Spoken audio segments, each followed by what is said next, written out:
Hello everyone, welcome to Bandhavya సమేత అనిల్. ఈరోజు మన ఛానల్లో వీడియో వచ్చేసి నా style chicken curry and ghee rice ఎలా చేయాలో చూపించబోతున్నాను. ఇంకా ఆలస్యం చేయకుండా ప్రాసెస్లోకి వెళ్ళిపోదాం. ఇక్కడ నేను 1/2 kg చికెన్కి చెప్తున్నాను. ముందుగా టమాటా గ్రేవీ పేస్ట్ చేసుకోవాలండి. ముందుగా మిక్సీ జార్లో 3 టమాటాలు, 4 మిర్చి, ఒక స్మాల్ ఆనియన్, కొంచెం అల్లం, 3 వెల్లుల్లి వేసుకొని స్మూత్గా పేస్ట్ చేసుకొని పక్కన పెట్టుకోవాలండి. తర్వాత హోల్ గరం మసాలా పేస్ట్ ఎలా చేసుకోవాలో చూపించబోతున్నానండి. ముందుగా కడాయిలో 1 టేబుల్ స్పూన్ ధనియాలు వేసుకొని మిక్స్ చేసుకొని డ్రై రోస్ట్ చేసుకోవాలండి. ధనియాలు ఫ్రై అయిన తర్వాత దానిలో 1/2 టేబుల్ స్పూన్ జీలకర్ర వేసుకొని అది కూడా మిక్స్ చేసుకోవాలండి. తర్వాత 1/2 టీ స్పూన్ మిరియాలు, కొంచెం చెక్క, 2 యాలకులు, లవంగాలు వేసుకొని అవి కూడా ఫ్రై చేసుకొని దానిలో 1/2 టేబుల్ స్పూన్ గసగసాలు వేసుకొని మిక్స్ చేసుకోవాలండి. గసగసాలు వేయించుకున్న తర్వాత 2 టేబుల్ స్పూన్ కొబ్బరి పొడి వేసుకొని అది కూడా రెడ్ కలర్ వచ్చేంతవరకు వేయించుకోవాలండి. వాటి అన్నిటిని మిక్సీ జార్లోకి ట్రాన్స్ఫర్ చేసుకొని చల్లార్చి పెట్టుకోవాలండి. చల్లారిన తర్వాత దానిలో కొంచెం అల్లం, వెల్లుల్లి వేసుకొని మూత పెట్టి ఫస్ట్ పౌడర్లాగా చేసుకోవాలండి. తర్వాత దానిలో కొంచెం వాటర్ వేసుకొని కొంచెం స్మూత్ పేస్ట్లా చేసుకోవాలి. నెక్స్ట్ చికెన్ కర్రీ ఎలా చేసుకోవాలో చూసేద్దామండి. ముందుగా కడాయిలో 4 టేబుల్ స్పూన్ ఆయిల్ యాడ్ చేసుకొని ఆయిల్ హీట్ అయిన తర్వాత దానిలో ఆవాలు వేసుకొని ఆవాలు వేయించుకోవాలి. ఆవాలు వేగిన తర్వాత కొంచెం ఎండుమిర్చి, కరివేపాకు కూడా వేసుకొని వాటిని కూడా వేయించుకోవాలి. తర్వాత ఆనియన్ అండ్ మిర్చి వేసుకొని వాటిని కూడా బాగా ఫ్రై చేసుకోవాలండి.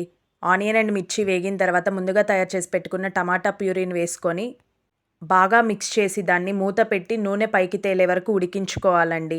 నూనె పైకి తేలిన తర్వాత దానిలో మనం ముందుగా కడిగి పెట్టుకున్న చికెన్ని యాడ్ చేసుకున్న తర్వాత దానిలో రుచికి తగినంత ఉప్పు, 1 టీ స్పూన్ పసుపు, 1 టేబుల్ స్పూన్ అల్లం వెల్లుల్లి పేస్ట్ వేసుకొని బాగా మిక్స్ చేసుకొని మూత పెట్టి మీడియం ఫ్లేమ్లో ఒక 10 మినిట్స్ ఉడికించుకోవాలండి. మనం వాటర్ వేయకుండానే ఉడికించుకోవాలి, వాటర్ వచ్చేస్తాయండి.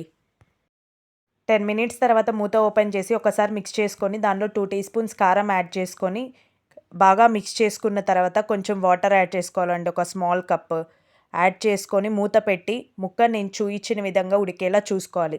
ముక్క బాయిల్ అయిన తర్వాత ముందుగా తయారు చేసి పెట్టుకున్న హోల్ గరం మసాలా పేస్ట్ వేసుకొని బాగా మిక్స్ చేసుకొని మూత పెట్టి లో ఫ్లేమ్లో ఒక 5 to 8 మినిట్స్ ఉడికించుకోవాలండి. తర్వాత మనం మూత ఓపెన్ చేసి గ్రేవీ కన్సిస్టెన్సీ చెక్ చేసుకొని దానిలో కొత్తిమీర వేసుకొని స్టవ్ ఆఫ్ చేస్తే అంతే అండి. Simple and tasty chicken curry ready అండి.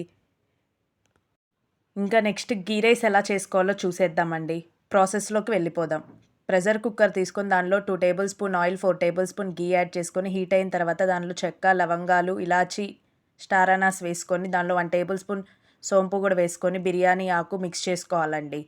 హోల్ గరం మసాలా వేగిన తర్వాత దానిలో 1 ఆనియన్ అండ్ మిర్చి కూడా వేసుకొని దానిలో రుచికి తగినంత ఉప్పు వేసుకొని ఆనియన్ అండ్ మిర్చిని బాగా ఫ్రై చేసుకోవాలండి. అవి ఫ్రై అయిన తర్వాత 1 tablespoon ginger garlic paste వేసుకొని అది పచ్చివాసన పోయేంత వరకు వేయించుకోవాలండి. జింజర్ గార్లిక్ పేస్ట్ పచ్చివాసన పోయిన తర్వాత నేను 2 కప్స్ రైస్ తీసుకున్నా అండి. సో 3 కప్స్ వాటర్ యాడ్ చేస్తున్నా. 1 కప్కి 1.5 కప్ వాటర్ యాడ్ చేసుకోవాలండి.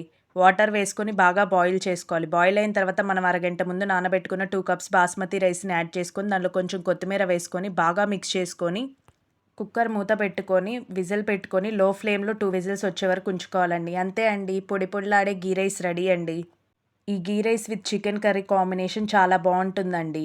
మీరు కూడా ఒకసారి ఇలా ట్రై చేసి ఎలా వచ్చిందో కామెంట్ సెక్షన్లో చెప్పండి. మీకు కనుక నా వీడియో నచ్చినట్లయితే please like, share and subscribe. Thank you.